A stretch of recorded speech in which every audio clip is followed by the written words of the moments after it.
जाते हैं। तारा पर जब नहीं रुका गया तो आंखों में आंसू लेकर के एक बात कही, महाराज रुक जाइए।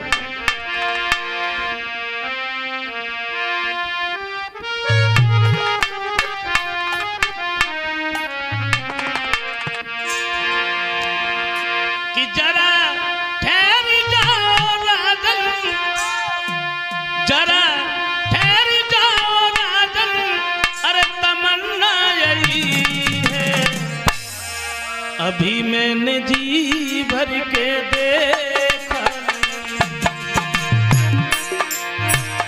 अभी मैंने जी भर के देखा नहीं है।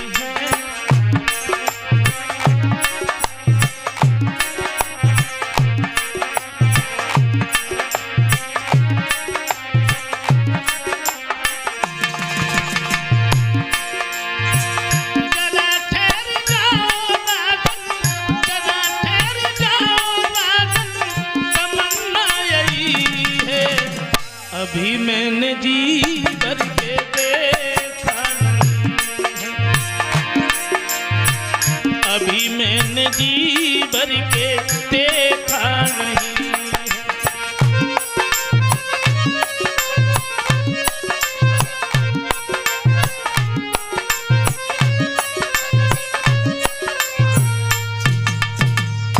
लेकिन तीनों प्राणी करते क्या?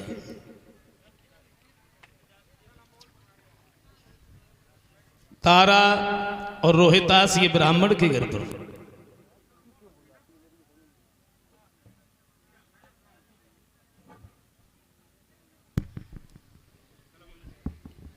महाराज हरिशन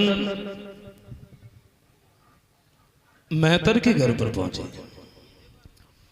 और मेहतर नजदीक आ गया, जवाब दिया, हरिशन जी महाराज तुम्हें मालूम होना चाहिए 20 बार सोना दे करके हम तुम्हें खरीद करके लाए जी, और हम तुम्हें यहां बिठाने के लिए नहीं लाए, बार बार हमारे काम बताने की आदत है नहीं, हम तुम्हें एक बार बता देंगे, तुम्हें पूरा करना होगा। कहिए महाराज अभी मुझे क्या करना है? बोलिए झाड़ू उठाओ, काशी की गलियां साफ करके आओ, और जब तुम गलियां साफ करके आओगे ना उसके बाद में तुम्हें भोजन दिया जाएगा। महाराज हरिश्चंद्र ने झाड़ू उठाया, काशी की गलियां साफ करने के लिए गए। समय को बदलते बिल्कुल देर नहीं लगती है। कहां एक समय वो था जो राज सिंहासन पर बैठा करते थे,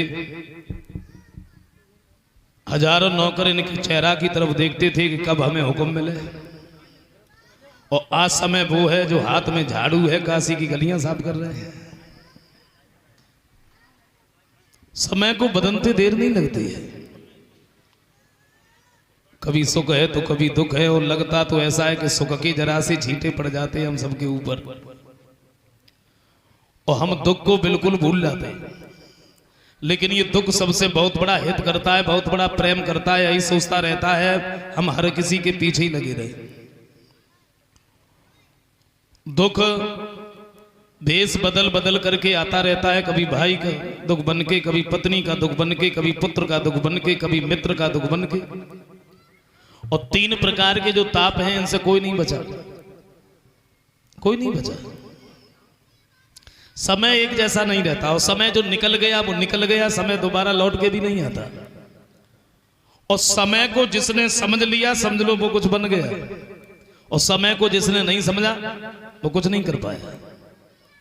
समय समय पर होता है समय समय की बात, और काऊ समय को दिन बढ़ो, काऊ समय की रात।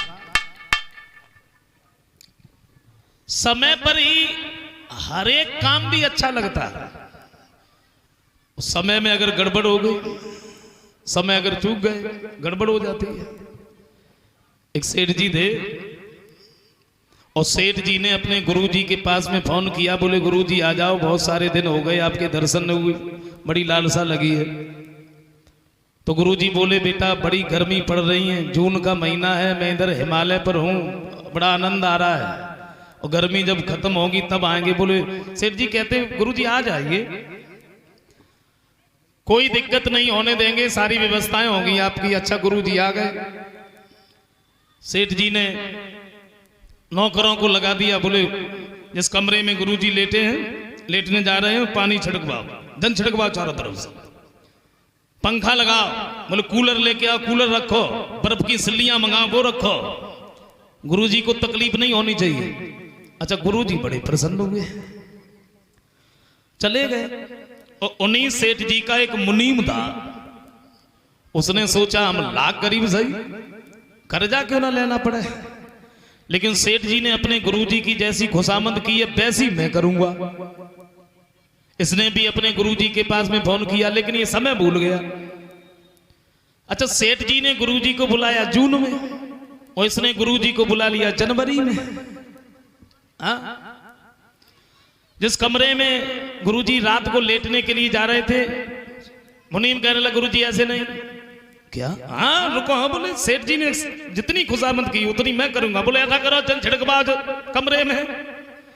गुरुजी कहते बेटा, बोले नहीं नहीं नहीं, आप शांत रहिए, पंखा लेके आओ, पंखा लगाओ, बोले कूलर लगाओ, बर्फ की सिल्लियां मंगाओ, वो रखो। अब बताओ, रात को अगर गुरुजी को उस कमरे में लिटा दिया जाए तो सुबह को गुरुजी उठेंगे या उठाया जाएगा? है? तो समय का बड़ा ध्यान रखना चाहिए, समय एक जैसा नहीं रहता है। और मंजिश का तो ये कहना है कि जिस परिस्थिति में जियो हमेशा मुस्कुराते रहो। ये सोच लो जब वो दिन नहीं रहे तो फिर ये भी नहीं रहेंगे। हाँ? अच्छा, रोने से दुख कम नहीं होगा, बढ़ेगा। पैसों को दुख तो लगे ही रहते हैं। इंग्लिश का एक राइटर लिखते हैं स्ट्रगल इज लाइफ, वो कहते हैं संघर्ष ही जीवन है, और जिसके जीवन में संघर्ष नहीं आया उसका जीवन ही क्या है। वो राइटर ये लिखते हैं स्ट्रगल इज लाइफ, संघर्ष ही जीवन है। लेकिन एक दूसरे राइटर कुछ और लिखते हैं लाइफ इज ए ड्रामा, जिंदगी क्या है? एक ड्रामा है। लेकिन इंसान की जिंदगी में सदा दिन एक से किसी कन गुजरते देखे, इंसान दुनिया में चढ़ते उतरते देखे, सदा दिन एक से किसी कन गुजरते देखे।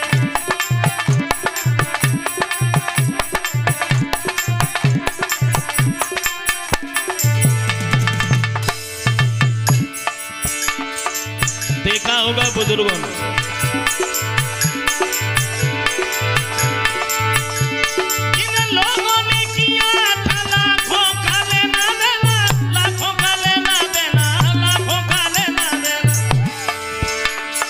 जिन्हें यही नहीं मालूम था कि हमारे खजाने में कितनी दौलत भरी है।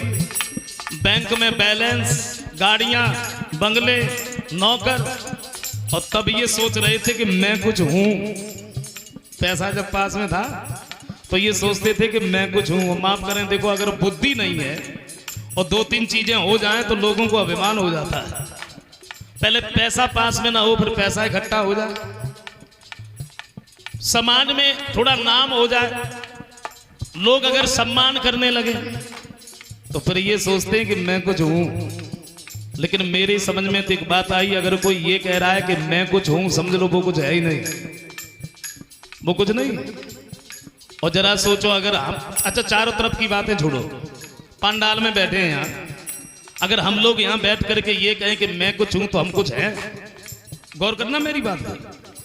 भागवत में श्री सुखदेव जी वर्णन करते हैं कि भगवान के एक रोमे में करोड़ों ब्रह्मांड यूं ही लुढ़कते रहते, एक रोमे में। पहली बात तो हम अपने ब्रह्मांड का पता नहीं लगा पाएंगे, हमारा ब्रह्मांड है कौन सा। और अगर हमने अपने ब्रह्मांड का पता लगा लिया तो हमारे ब्रह्मांड में 14 लोक हैं, और 14 लोकों में मुख्य 3 लोक हैं। 3 लोक में मुख्य मृत लोक है, और मृत लोक में 7 द्वीप हैं। 7 द्वीप में एक जम्बू द्वीप है, और एक जम्बू द्वीप में 9 वर्ष हैं। 9 वर्ष में ये अपना भारतवर्ष है, और भारतवर्ष में ये उत्तर प्रदेश है, और उत्तर प्रदेश में डिस्ट्रिक्ट मैनपुरी,